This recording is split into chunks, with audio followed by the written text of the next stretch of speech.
Hi guys, welcome back to our channel. So இன்னைக்கு நம்ம வந்து எப்படி ஒரு டேஸ்டான சூப்பரான மட்டன் பிரியாணி செய்யறதுன்னு பார்க்கலாம். Already chicken biryani soya biryani நம்ம அப்லோட் பண்ணிருக்கோம். இது மட்டன் பிரியாணி.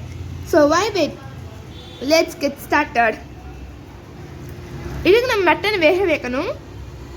அதுக்கு நான் வந்து 1/2 kg மட்டன்ல கொஞ்சம் இஞ்சி பூண்டு பேஸ்ட், உப்பு அப்புறம் தண்ணி நான் வந்து ஊற்றி நான் வந்து 4 விசில் வேக வைக்க போறேன். அப்புறமா ஒரு பேஸ்ட் தயார் பண்ணணும். அதுக்கு வந்து 2 பெரிய சைஸ் இஞ்சி, அப்புறமா ஒரு கை நிறைய பூண்டு, 1.5 கை நிறைய சின்ன வெங்காயம், அப்புறம் வந்து ஒரு காஞ்ச மிளகாய் 2 கூட எடுத்துக்கலாம். அப்புறமா ஒரு கை நிறைய கொத்தமல்லி, புதினாவை தண்ணியை நல்லா வாஷ் பண்ணி எடுத்துக்கணும். ஸோ அப்புறமா பார்த்தீங்கன்னா நமக்கு இதுலேயே வந்து 4 தக்காளி வேணும். இதெல்லாம் நம்ம ஒரு பேஸ்டாட்ட அரைக்க போகிறோம், அதுக்கு தான். ஸோ இப்போ ஒரு பேனில் ட்ரை ரோஸ்ட் பண்ணணும் நிறைய ஸ்பைசஸை.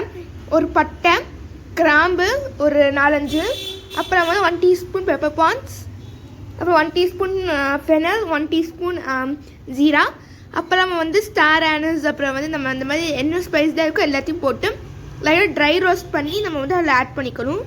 பிரியாணி எல்லாம் கிராம்பு எல்லாமே. அப்புறம் நான் வந்து 1 டேபிள் ஸ்பூன் ரோஸ் பெட்டல்ஸ் போட்டிருக்கேன், ட்ரை ரோஸ் பெட்டல்ஸ். இதெல்லாம் ரோஸ்ட் பண்ணிவிட்டு அதில் ஆட் பண்ணணும். இதெல்லாம் மிக்ஸி ஜாரில் போட்டு அரைச்சிடலாம்.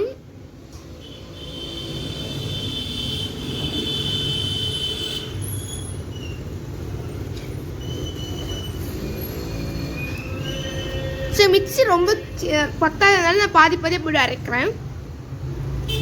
ஸோ இப்போ நம்ம வந்து ஸ்டவ் ஆன் பண்ணிவிட்டு ஒரு குக்கர் வச்சிடலாம். பிரியாணிக்கு இப்போ வந்து வெங்காயம் கட் பண்ணிகிட்ருக்கோம். ஸோ இப்போ இந்த குக்கர் வந்து நம்ம வந்து ஆயில் ஊற்றணும்.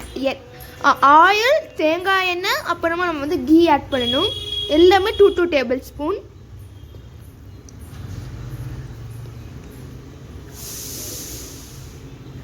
அப்புறமா பார்த்தீங்கன்னா பட்டை, கிராம்பு, நட்சத்திர சோம்பு, அப்புறமா ஒரு கை நிறைய ட்ரை ரோஸ் பெட்டல்ஸ், பிரியாணியில் எல்லா ஸ்பைசஸையும் எடுத்து நம்ம வந்து அதில் ஆட் பண்ணிடலாம். என்னென்ன ஸ்பைசஸ் யூஸ் பண்ணுவீங்களோ அதெல்லாம் போட்டுக்கோங்க. அப்புறமா இதில் வந்து மட்டனில் கொழுப்பு இருக்கும், அந்த கொழுப்பு நாங்கள் இப்போவே போட்டுடுறோம். இதெல்லாம் போட்டு நல்லா நம்ம வந்து ரோஸ்ட் பண்ணணும். அப்புறமா 4 பச்சை மிளகாய் மறக்காமல் போடுங்க, ஏன்னா நல்லா ஃப்ளேவர் கொடுக்கும். அப்புறம் நம்ம வெட்டி வச்சுருக்கேன் 3 பெரிய வெங்காயம், 3 ரொம்ப பெரிய வெங்காயம். நீங்கள் வந்து மீடியம் சைஸில் 4 எடுத்துக்கோங்க. இதில் போட்டு நல்லா வந்து நம்ம ரோஸ்ட் பண்ணணும்.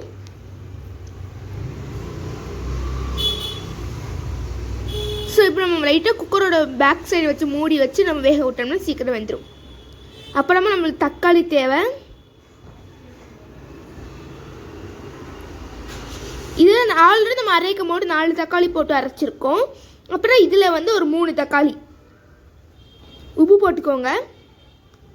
கல் உப்பு போட்டால் இன்னும் டேஸ்ட் நல்லாயிருக்கும். உப்பு போட்டு வதக்கிக்கணும்.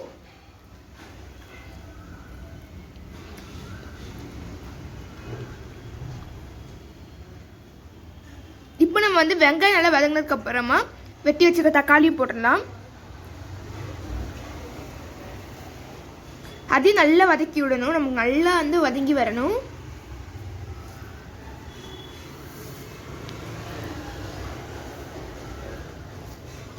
திருப்பி மூடி வச்சு நம்ம வேக விடணும்.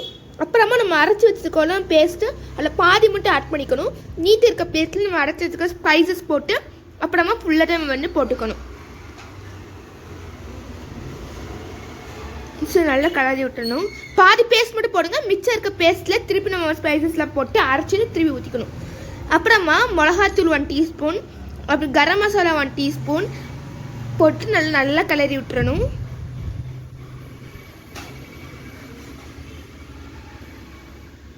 ஸோ நல்லா பச்சை வாசனைலாம் போகணும்.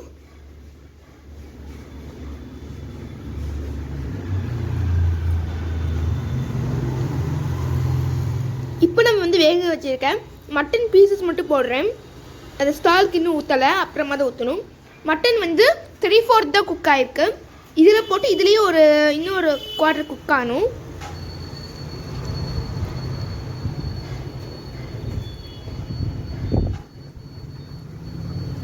இப்போ நம்ம வந்து ஸ்டால் கூட்டிடலாம். ஸோ நீங்கள் வந்து எவ்வளோ தண்ணி ஊற்றுவீங்களோ உங்கள் பிரியாணிக்கு அவ்வளோ நீங்கள் தண்ணி ஊற்றிக்கோங்க. அப்புறம் புதினா கொத்தமல்லி இதுலேயும் ஒரு கை நிறைய போட்டுக்கணும். அப்புறம் நல்லா கிண்டி விட்டுறணும். இப்போ நம்ம நல்லா கொதிக்கணும். நம்மளுக்கு கொதிச்சதுக்கு அப்புறமா நம்ம வந்து அரிசி போடுறோம். அந்த அரிசி நான் ஊற வைக்காத அரிசி தான். நிறைய கழுவி மட்டும் எடுத்துருக்கேன்.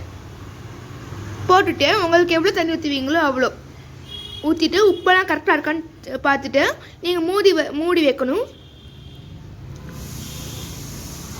லைட்டாக நல்லா அந்த இந்த மாதிரி வச்சுக்கோங்க. நம்ம ஓப்பன் பண்ணி பார்க்கணும். நம்ம வந்து விசில் இது எதுவுமே வைக்க மாட்டோம். ஓப்பன் பண்ணி பார்த்து கிண்டி விட்டுக்கிட்டே இருப்போம். விசில் ஆக நம்மளுக்கு வந்து ரெடி ஆயிடும் பிரியாணி. அப்படியே தம் வச்சு எடுத்துக்கலாம். ஸோ அவ்வளோதான் நம்ம பிரியாணி சூப்பராக ரெடி ஆகிடுச்சு. இப்போ நம்ம டேஸ்ட் பண்ணி பார்க்கலாம்.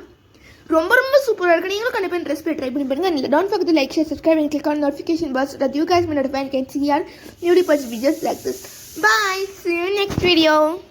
Next video என்ன வேணும்னு கமெண்ட் பண்ணுங்கள்.